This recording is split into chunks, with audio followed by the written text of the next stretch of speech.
할렐루야. 아멘. 우리 한빛교회는 제가 이 주보 앞에다가 이렇게 좀 설명을 해드렸습니다만은 달걀을 우리 부활절 축하 어떤 뭐 그런 걸로 사용하지 않습니다. 상징이 아닙니다. 여러분 흔히들 부활절 이스터 이렇게 얘기를 하는데 이스터는 사실 부활절과 아무 상관이 없습니다. 아시겠죠? 이스터, 해피 이스터 막 이러면서 부활절 축하하고 달걀 주고 이러는데요. 이건 이방 종교에서 나온 것입니다. 아시겠죠? 여러분 이스터가 바벨론 신 이름이에요. 바벨론 신 이름이고 그것이 가나안 땅으로 들어오면서 아스타롯이 되었어요. 아스타롯은 바알과 아스타롯 하면서 대표적인 우상으로 여러분 배웠던 그 우상 이름이 아스타롯 이스터입니다. 그 아스타롯과 이스터를 섬기는 제물 중에 달걀이 있었고 달걀에다 색칠해가지고 서로 나누면서 이스터 축하일에 축하하는 행사가 있었습니다. 그게 기독교 안으로 들어와서 부활절 행사가 된 거예요. 제가 그 부분에 대해서 이렇게 지금 주보 앞면에다가 좀 써놨으니까 참고하시고 왜 우리 교회는 부활절 달걀 안 하나 이런 이야기 좀 안 하셨으면 좋겠다 싶습니다. 제가 생각하기로는 한국 교회도 역시 전체적으로 달걀을 부활절 상징으로 하는 것이 멈춰야 한다라고 저는 생각하고 있습니다. 자, 우리 말씀 봅시다. 여러분 이 세상에 계셨던 예수님의 이야기 중에서 가장 믿을 수 없다고 이야기하는 것들이 좀 부활절 예수님이 다시 살아났다는 얘기입니다. 다른 것은 다른 뭐 병을 고쳤다느니 뭐 누구를 살렸다느니 뭐 귀신을 쫓아냈다느니 뭐 이런 기적들은 그럴 수 있겠다 이렇게 얘기를 하는데 죽었던 사람이 사흘 만에 다시 살아났다 이것은 도무지 믿을 수가 없다라고 이야기하는 사람들이 대부분. 그래서 그 부분을 어떻게든 해결하려고 예수님이 사실 완전히 안 죽었는데 십자가에서 내려가지고 무덤에 넣는 바람에 예수님이 기절 상태에 있다가 다시 살아난 것이다. 이렇게 얘기하는 사람들 상당했습니다. 여러분 십자가에 매달린 죄수들은요. 대부분 사흘이 넘도록 십자가에서 살아있는 경우가 대부분이라고 합니다. 길게는 일주일 가까이 살아있기도 한다고 합니다. 단순히 손목과 발에 못을 박아놨기 때문에요. 그렇게 고통만 심할 뿐이지 그게 치명상은 아니잖아요. 그죠? 치명상이 아니에요. 그러니까 살아있는 거예요. 근데 예수님은 몇 시간 만에 죽으셨죠? 6시간 만에 죽으셨어요. 십자가에 오전 9시에 매달리셔서 오후 3시에 돌아가셨어요. 그러면 예수님은 이례적으로 십자가 죄인 치고는 굉장히 빨리 돌아가신 거예요. 그래서 상당히 많은 사람들이 예수님께서 기절 상태에 있었다가 무덤에 들어가는 바람에 다시 살아난 것이다 라고 부활을 설명하려고 합니다. 그나마 이것은 예수님이 살아나셨다고라도 하지요. 대부분은 그때 로마 군인들 뭐 이렇게 유대인들에게 제사장들이 돈을 주면서 소문을 내라고 했던 것처럼 제자들이 예수님의 시체를 훔쳐갔다. 그리고는 살아났다고 하는 것이다. 라고 하면서 예수님이 실제로는 죽으셔서 살아나지 않았는데 제자들이 거짓말을 하는 것이다. 이렇게들 많이 얘기를 한다고 합니다. 여러분 우리들은 예수님이 정말로 살아나셨음을 믿는 줄로 압니다. 아멘. 할렐루야. 아멘. 여러분 생각해보면 성경에 기록된 이 부활의 사건을 우리가 이게 사실인가 라고 얘기를 하려면요 본질적으로 이 성경이 사실인가 라는 것부터 얘기를 사실 해야 되겠죠. 그러니까 부활이 사실이냐 이 말하고 성경이 사실이냐 이 말이 똑같아요. 왜냐하면 2000년 전부터 지금까지 살아있는 사람이 아무도 없으니까 그걸 본 사람이 없잖아요. 증명해 줄 사람이 없는 거죠. 믿으면 되지 않을까? 그렇죠. 근데 못 믿으니까 그러는 거예요. 못 그걸 믿으니까. 자꾸 일깨워 봤자 뭐하겠어요. 그죠. 믿으면 돼. 그렇습니다. 여러분 성경이 사실인가? 즉 부활에 대해서 쓴 성경이 사실인가? 라는 부분에 대해서 집사님 말씀하신 대로 믿어버리면 됩니다. 너무나 쉬워요. 근데 여러분 믿지 못한다 할지라도 사실 앞뒤 정황을 보면은 이게 사실이 아닐 수가 없는 증거들이 상당히 있어요. 봐요. 사복음서 중에 제일 먼저 써진 성경이 마가복음입니다. 마가복음. 마가가 누구냐면은 베드로와 함께 다녔던 사람이에요. 그래서 베드로가 어디에서 순교했어요? 로마에서 순교했어요.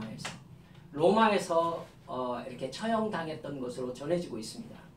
아마 마가복음이 베드로가 죽은 다음에 바로 써지지 않았는가라고 이렇게 생각하고 있습니다. 그러면은요, 그 시기를 네로 황제의 박해 때 베드로가 죽었다고 보거든요. 그래서 마가복음이 써진 시기를 AD 68년경으로 봅니다. 68년경. 여러분, 예수님께서 몇 년 정도에 죽으셨을 것 같아요? 예수님께서 태어나신 연도가 AD, BC의 시작이니까. 그러니까 예수님이 태어난 걸 0으로 한다고 해도 예수님께서 죽으신 게 AD 30년이겠죠. 간단하게 얘기를 해도 30년. 그럼 AD 65년부터 70년 사이에 마가복음이 써졌다라고 본다면 예수님의 살아계셔서 갈릴리와 유대지방을 왔다 갔다 하면서 당신께서 말씀하시고 기적을 행하시고 했던 사람이 살아있을 때에 마가복음이 써졌다는 얘기가 되는 겁니다. 그렇죠? 마가복음이 그때 써진 거예요. 그러니까 청년일 때 약 한 20대나 30대 때에 예수님을 실제로 봤던 사람들이 마가복음을 봤을 때 나이가 60세 정도 됐다는 얘기가 되는 겁니다. 그러니까 20대, 10대까지 합하면은요, 예수님을 보았던 수많은 사람들이 마가복음이 써질 때 살아있었다는 얘기가 되는 거예요. 이 마가복음을 토대로 해서 누가복음이 써지고요. 요한복음이 써지고 마태복음이 이렇게 써집니다. 이 성경 말씀은요, 어떻게 퍼지냐면 지금처럼 이렇게 책 제보내내는 그런 장치가 없었잖아요. 성경을 그때는 필사했습니다. 실제로 두루마리에다가 필사를 했어요. 파피루스나 양피지에다가 필사를 했는데 그 필사하는 사람들을 서기관이라고 했어요. 서기관. 그래서 글을 쓰는 사람. 그렇게 필사하는 사람들이 있었는데 여러분 한번 생각해 봅시다. 마가복음을 받아본 사람들이 이 마가복음을 필사해서 자기가 가지고 또 필사해서 옆 사람에게 전해주고 이러면서 복음서가 이렇게 전해졌어요. 생각해봐요. 예수님께서 죽으시는 모습을 본 사람들이 마가복음을 봤어요. 그럼 자기가 본 것이 여기에 써져 있는가 확인하겠어요? 안 하겠어요? 당연히 확인하죠. 당연히 확인하죠. 근데 거기에 거짓말이 써져 있으면은 이 사람들이 뭐라고 하겠어요? 이 거짓말이네. 당연히 얘기하죠. 가만히 있겠습니까? 여러분 저라도 그러겠어요. 내가 뻔히 보았는데 예수가 이랬다고? 내가 봤거든? 나는 실제로 봤어. 하면서 다른 얘기를 하겠죠. 사랑하는 여러분들, 그렇기 때문에 벌써 성경이 그때부터 지금까지 이렇게 전해져 왔다는 것 자체가 이것이 이렇게 필사되어서 거의 원본과 다름없이 우리에게 전해졌다는 사실 자체가 성경이 사실이라는 이야기를 우리에게 하고 있는 겁니다. 예수님이 부활하셨다는 말이 거짓말이라면 누가 거짓말을 그렇게 필사해가지고 옆 사람에게 전해줍니까? 그러니까 예수님이 하나님의 아들이며 십자가에서 처형당했다가 3일 만에 살아나셨다는 사실을 기록한 성경 말씀을 당시 사람들은 모두 사실이라고 생각했기 때문에 성경책이 지금까지 존재할 수 있었다는 결론에 이르게 되는 것입니다. 그리고 이제 이런 전제를 가지고 사도행전과 그 뒤에 전해진 이 성경 말씀들을 우리가 이렇게 살펴보면요, 예수님의 부활이 사실인 증거를 얼마든지 찾아볼 수 있어요. 제자들은요, 예수님께서 십자가에서 죽으셨다가 다시 살아나실 것이라고 예수님이 말씀하셨는데도 불구하고 제자들은 그걸 믿지를 못했어요. 제자들은 그걸 못 믿었어요. 예수님이 죽을 것도 못 믿었는데 예수님이 다시 살아나신다는 거 믿었겠습니까? 제자들은 그렇기 때문에 예수님께서 십자가에서 처형당하실 때 모두 다 도망가서 숨었습니다. 그들은 완전히 절망했고요. 베드로를 비롯해서 모든 제자들은 갈릴리로 가서 고기나 잡으며 살거나 다른 일을 찾아서 살려고 마음먹었었어요. 근데 그들이 얼마 지나지 않아서 오순절이 되었을 때에 예루살렘에 나타나서요. 그 사람들이 예루살렘을 발칵 뒤집어 놨었어요. 완전히 절망했던 그 사람들이 미쳤다고 할 만큼 정말 생기로 활력이 넘치는 사람들로 나타난 거예요.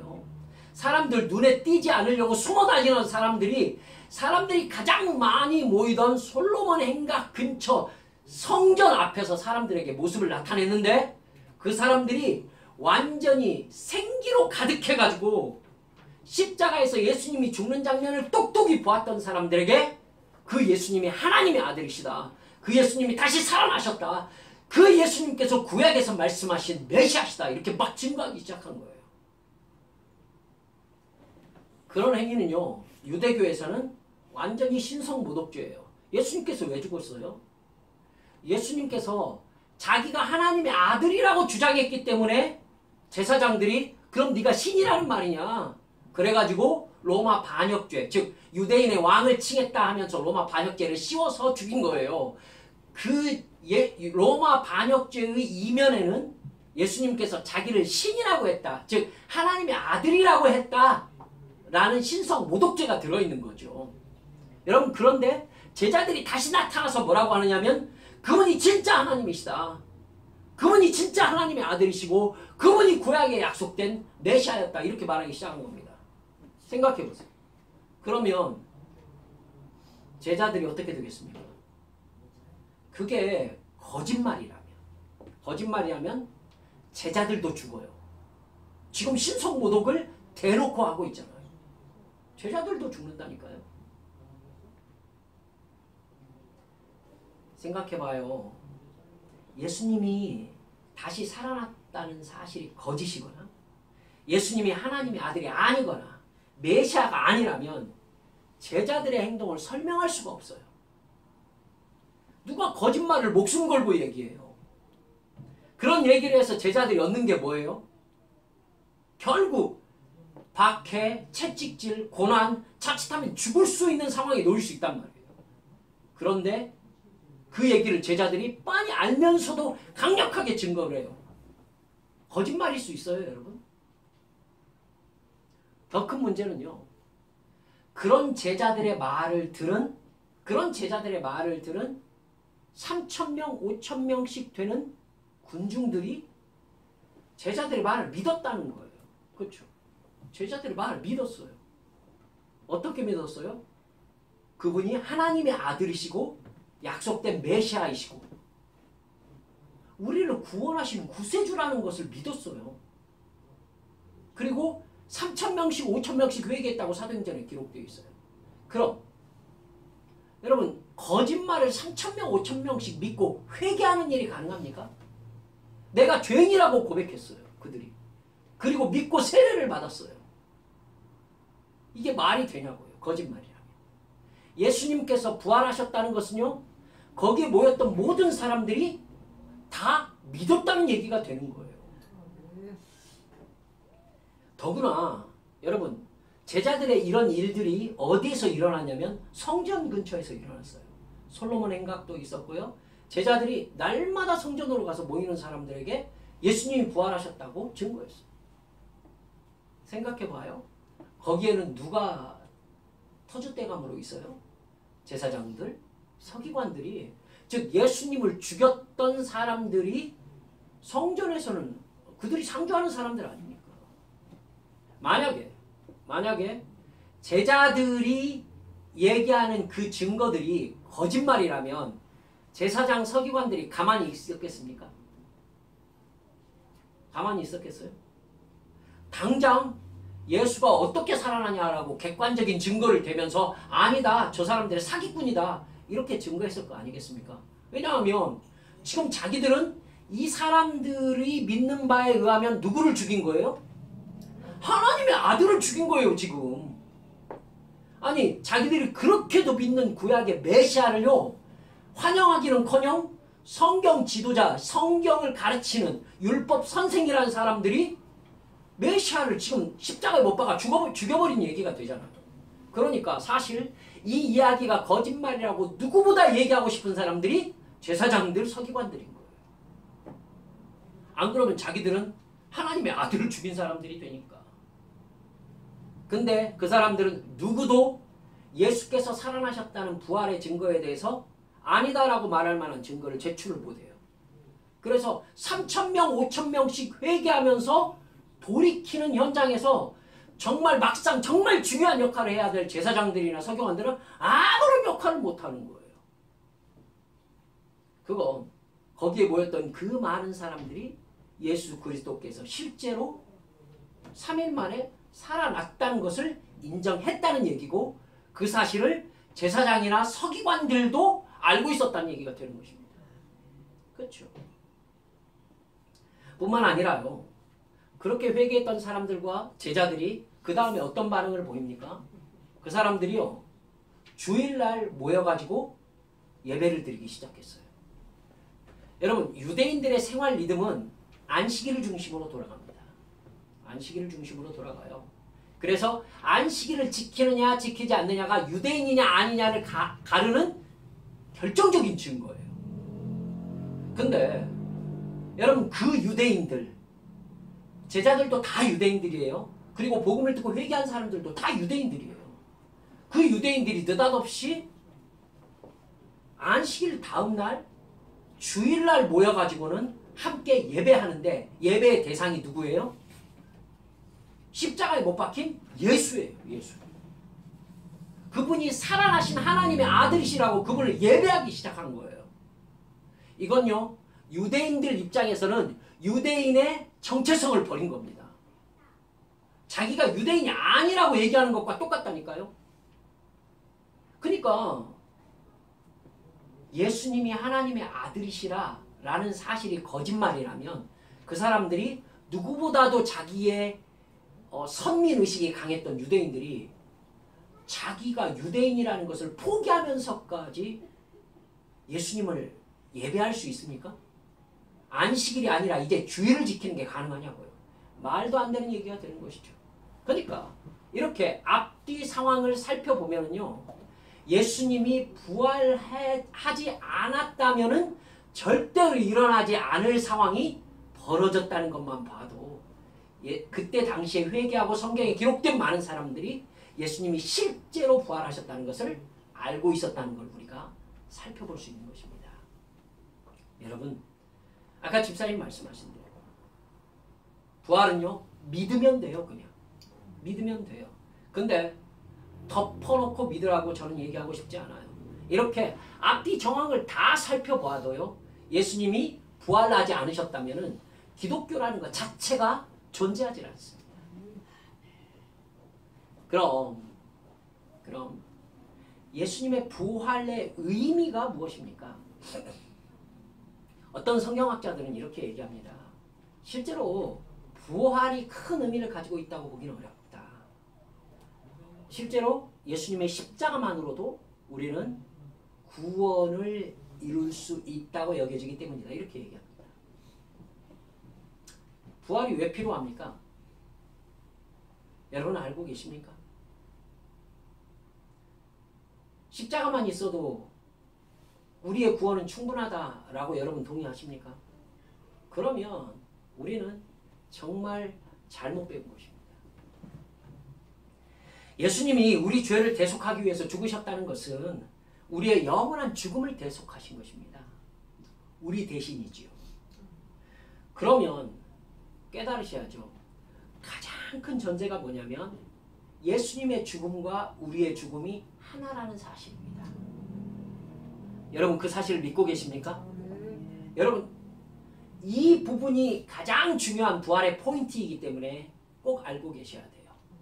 예수님의 죽으심은 곧 누구의 죽음입니까? 나의 죽음입니다. 우리가 성령 충만함을 받아서 예수님을 믿는다는 것은요, 예수님과 함께 십자가에서 죄로 말미암아 영원한 죽음을 맞이해야 하는 나의 옛사람이 예수님과 함께 십자가에서 죽었다는 얘기예요. 우리는요, 죄의 본성을 따라서 내 유익을 위해서 우상을 숭배하는 한국 땅에 태어났어요. 여러분 저 어렸을 때부터 봤어요. 우리 집에서 화장실에 정월 대보름이 되면은 먹을 것이 화장실에 있었어요. 먹으라는 건지, 그때는 수세식이 없어서 죄송합니다. 퍼세식이었는데 그 앞에 먹을 게 차려져 있었다고요. 이걸 어떻게 하라는 건지. 그릇에 이쁘게 담겨져 있었어요. 여러분, 부엌에도 그게 있었고요. 저희 큰 집에 광에도 그런 게 있었고, 광이라는 말을 오랜만에 해봅니다. 우리의 핏줄에는요, 한국의 샤머니즘과 우상숭배가 그냥 흐르고 있습니다. 그냥 흐르고 있어요. 여기에서 우리는요, 어떤 시대에 살았었느냐면, 가진 사람들은 법을 지키지 않고 밑에 있는 사람들을 압제하면서 자기의 마음대로 자기 자유를 누리고, 가지지 못한 사람들은 법을 다 지켜야 될 뿐만 아니라 눈치 보면서 살아야 되는 그러한 사회 속에서, 신분 사회 속에서, 죄가 습관화된 그 사회 속에서 우리가 살아왔어요. 세계 어디나 마찬가지일 것입니다만은 우리나라는 특별히 더 심했어요. 왜냐하면 우리나라가 되게 약한 나라였기 때문입니다. 약한 나라일수록 약함이 컴플렉스죠. 그러니까 이 나라에서 힘을 가진 사람들은 오히려 더 힘이 있네라면서 과시하게 되어 있습니다. 우리는 법을 지켜도 힘 있다는 사람의 눈치를 보면서 살아가는 군사 정권의 시대에 같이 사셨습니다. 사랑하는 여러분들, 그렇기 때문에 놀랍게도 우리 한국 땅은요, 그토록 윤리적이라는 유교 사상 속에서 살았음에도 불구하고 그 어느 나라보다 못지않게 내 이익을 위해서 다른 사람을 미워하고 살인하고 거짓말하고 도둑질하고 간음하고 탐내면서 사는 삶이 너무나 자연스러운 죄악된 삶이 일상화된 삶 속에서 우리가 살아왔다는 것을 인정하셔야 됩니다. 그 모든 것이 바로 죄가 아예 뼛속까지 스며들어서 내 삶이 되어 있다는 증거입니다. 죄인은 죄값으로 영원히 지옥에서 죽어야 합니다. 아멘? 모든 인간의 운명이 그렇게 죄의 본성을 따라서 죄를 짓다가 영원한 멸망을 받는 것이 인간의 운명입니다. 그런 인간을 구원하시려고 예수님께서 인간 대신 십자가에서 죽으신 것입니다. 그 사실을 믿는 사람들은 지옥 멸망에 들어가지 않고 천국의 영생을 받게 되어 있습니다. 할렐루야! 예수님이 지옥에서 나를 구원하시려고 십자가에서 나를 대신해서 죽으셨다는 것은 그 십자가에서 내가 죽었다는 것입니다. 나를 대신하셨으니까. 근데 내가 예수님과 함께 십자가에서 죽었다는 것으로 끝난다면 뭐가 문제입니까? 구원이 이루어지지 않는 거예요. 십자가가 무엇의 모델입니까? 죄의 저주의 모델입니다. 죄의 저주의 모델이죠. 죄의 값은 사망이다 라는 것을 눈으로 보여주는 실증이 십자가입니다. 그 십자가에서 예수님께서 나 대신 죽으셨으니까 내가 그 십자가에서 죽은 것입니다. 자, 그렇게 죽어버렸다면, 그걸로 끝나버렸다면 문제가 무엇입니까? 심판이 이루어지고 끝나버린 거예요. 그리고 우리를 영생을 주시려 했던 신께서 십자가에 매달려 죽어버린 거예요. 그러면요, 뭐만 남게 되느냐면은 구원이 이루어지는 것이 아니라 신이 우리를 이 정도로 사랑했다 라는 것만 얘기하고 끝나버리는 이야기가 돼버리는 것입니다. 그죠? 즉 우리 대신 죽었다라는 증거만 남겨주고 신이 사라져버렸으니까. 인간을 지으신 신이 인간 대신 죽어버렸어요. 그리고 끝났어요. 이것처럼 말이 안 되는 얘기가 어디가 있겠습니까? 이게 구원입니까? 이제 인간이 남아서 신이 죽어버린 세상에서 뭐 한다는 겁니까? 즉 부활이 없다면 구원이 아니라는 이야기가 되는 것입니다. 죄인인 나의 멸망의 모델이 십자가라면 이제 그 십자가를 극복하고 그 사실을 믿음으로 죄값이 치러져 가지고 하나님의 자녀가 되어 영생을 받은 모델이 있어야 되는 것이죠. 그래서 예수님의 부활이 반드시 필요한 것입니다. 십자가에서 내가 예수님과 함께 죽었으니 예수님의 부활과 함께 나도 부활한, 그래서 예수님과 내가 하나 된 이것이 바로 우리의 구원의 완성이기 때문입니다. 천국에서 영원히 살 모델이 된 것이 바로 예수님의 부활 사건이라는 것을 믿으시기 바랍니다. 죄인인 우리 옛사람은 예수님과 함께 십자가에서 죽고 부활하신 예수님과 함께 새 생명으로 다시 살았습니다. 예수님의 십자가와 부활은 나의 죽음과 부활입니다. 성령님은 우리에게 예수님의 죽음과 부활을 적용시키시는 영이신 거예요. 성령께 붙잡힌 우리는 예수님과 하나임을 믿으시기 바랍니다. 예, 이게 부활이 우리에게 전하는 의미입니다. 생각해 보세요. 우리가 예수님과 하나라는 것, 이것이 부활의 증거고 우리가 이 사실을 믿는다면 이게 바로 우리 지금의 현재의 삶에 대해서 얘기하고 있는 것이 되는 겁니다. 지금 내가 사는 것은 내가 사는 게 아니라 내 안에 계신 예수 그리스도를 믿는 믿음 안에서 사는 것이다. 할렐루야. 이 믿음 안에서 사는 거예요. 그러니까 예수님과 나의 삶은 하나인 거죠. 그러니까 내가 예수의 영으로 사는 것입니다. 제가 그러길래 여러분들께 그토록 성령 충만하지 않은 삶은 예수 믿는 자의 삶이 아니라고 그렇게 말씀을 드리는 것입니다. 이제 나는 내가 사는 게 아니라 예수 그리스도의 영으로 이 세상에서 살아가는 것입니다. 예전에 죄악 속에서 살며 죄의 낙을 누리던 나의 옛사람은 이미 십자가에서 죽어서 끝나버렸습니다. 이제 내가 사는 것은 나를 사랑하사 나를 위하여 자기 몸을 버리신 하나님의 아들을 믿는 믿음 안에서 예수님과 하나 되어서 살아가는 것입니다. 할렐루야. 그렇습니다. 그래서 예수님께서 이 땅에 오신 목적은 우리와 하나 된 삶이 되셔서 우리를 위하여 죽으시고 우리를 위하여 사시고 우리와 하나 되어서 우리가 천국의 영광을 얻는 순간까지 우리를 의의 길로 인도하시는 것임을 믿으시기 바랍니다.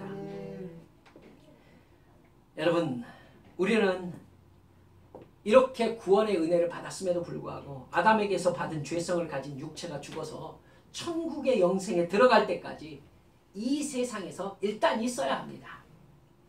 이 세상에서 예수의 영이신 성령을 받아 부활한 새 생명의 삶을 이제 살게 된 것입니다. 그러다가 드디어 내 육체가 죽는 날 우리 영혼이 육체를 떠나 천국에서 영생을 시작하는 것이죠. 이게 구원의 완성입니다.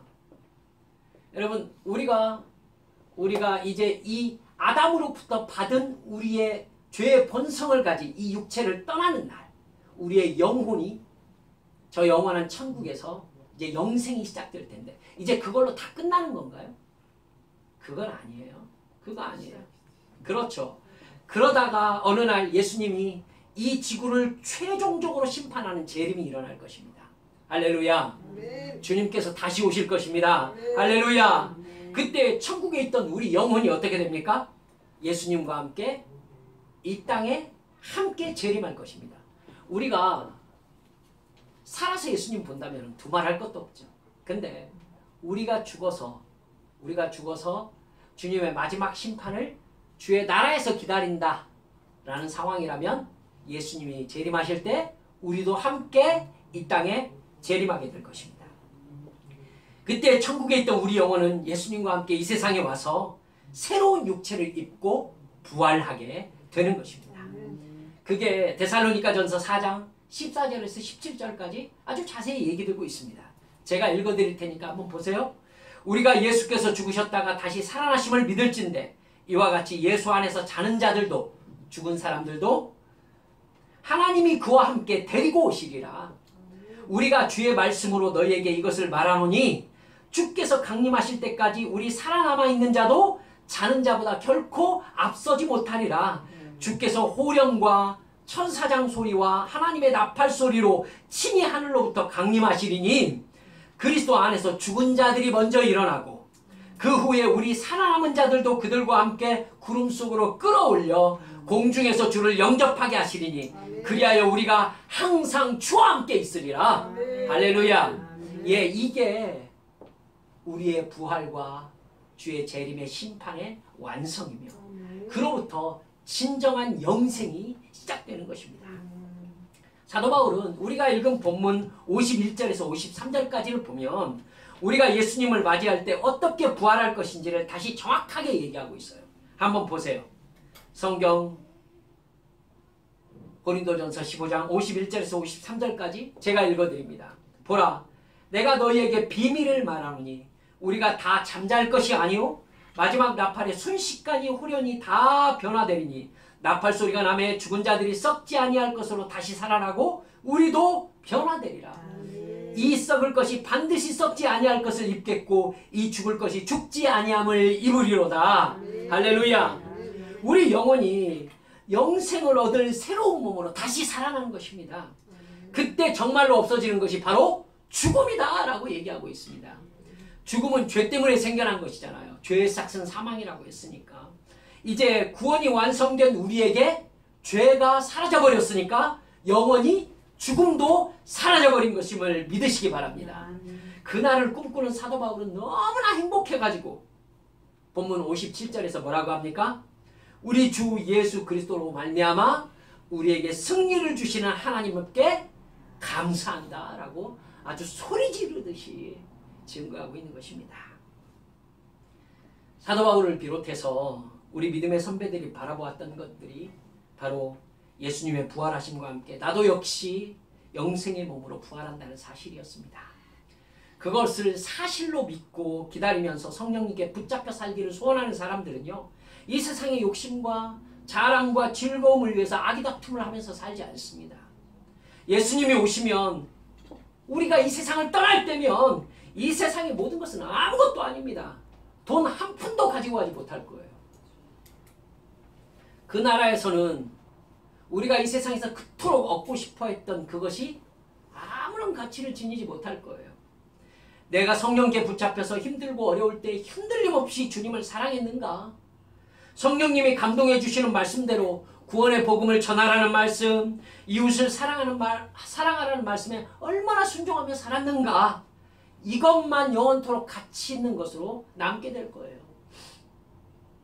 내가 그렇게 가지고 싶어 했던 것들은 하나도 가지고 가지 못해요. 내가 그렇게 모았던 것들은 아무런 가치가 없을 거예요. 홀로 외로이 기도할 때에, 눈물을 흘리며 주님의 이름을 부를 때에, 주님을 찬송할 때에 주님이 내가 그때 너를 보았다. 내가 그때 너의 기도 소리를 듣고 있었다. 이렇게 그때 우리에게 정말 말씀해 주실 것입니다. 그렇기 때문에 사도 바울은 오늘 본문 마지막 28절에서 이렇게 말씀합니다. 한번 같이 읽어볼까요? 15장 28절 58절 끝에 58절 함께 읽습니다. 시작. 그러므로 내 사랑하는 형제들아 견실하며 흔들리지 말고 항상 주의 일에 더욱 힘쓰는 자들이 되라. 이는 너희의 수고가 주 안에서 헛되지 않은 줄 알미라. 할렐루야. 예, 그렇습니다. 흔들리지 않고 주님을 찬양하며 주를 기다리는 까닭 무엇입니까?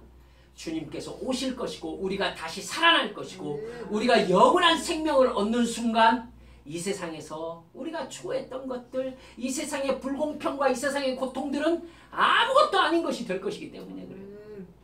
그렇습니다. 여러분, 나사로 얘기를 자꾸 해서 그렇습니다만은 부잣집 문간에서 음식 찌꺼기 얻어먹고 살던 나사로, 그 사람이 뭘 날마다 기다렸겠습니까? 주님의 나라를 그토록 기다렸을 것입니다. 이 세상에서 떵떵거리며 살던 사람, 지옥 불길에서 고민하고 있을 때에 이 세상에서 모두 다 손가락질하던 나사로는 아브라함의 품속에 있었습니다. 이런 역전이 마지막 우리 생명이 다하는 날, 주님께서 재림하시는 날 일어나는 것입니다. 그렇기 때문에 사도 바울은 믿음을 지켜라. 이 세상에서의 삶은 저 영원한 천국을 준비하는 삶일 뿐이다. 이 세상에서 누리는 것 이거 행복해하지 말아라. 오히려 너희들이 가난한 자를 섬기고 그리고 너희의 입술을 열어 이 복음을 전하는 사람이 되어라. 그럴 때에 너희의 이 세상에서의 삶이 영원토록 가치 있는 것이 될 것이다. 이렇게 우리에게 증거해주고 있는 것입니다.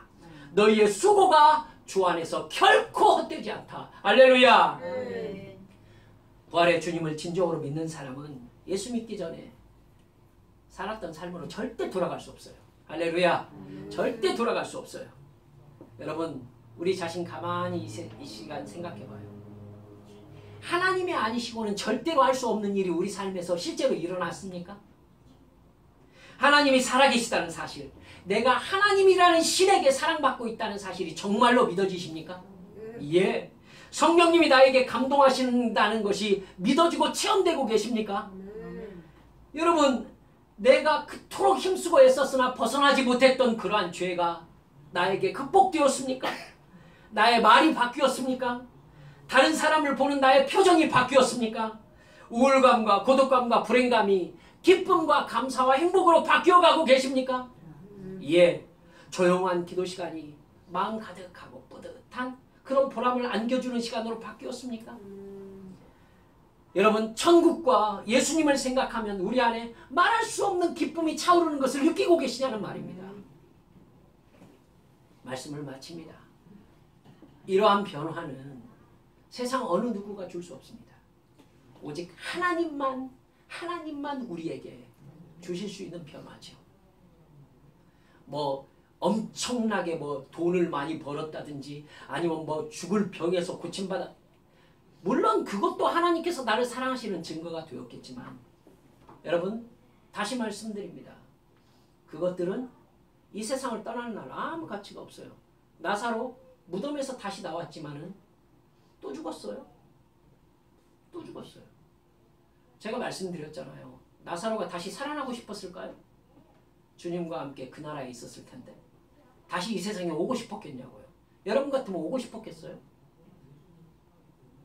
사람 여러분 그렇습니다. 여러분 병에서 고침받았어요. 하지만 어느 날에 또 병들어 죽을 겁니다. 그렇죠? 죽을 거예요. 여러분 그게 문제가 아닌 거죠. 그게 문제가 아니에요. 정말 주님을 사랑하며 변화된 마음으로 하나님을 사랑하며 이웃을 사랑하며 살아내는 거야. 그건 죄인으로서는 절대로 할 수 없는 일이에요.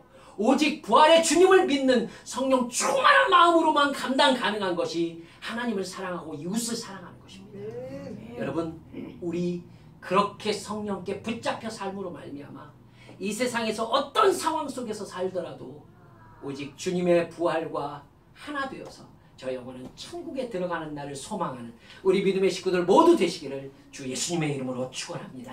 할렐루야.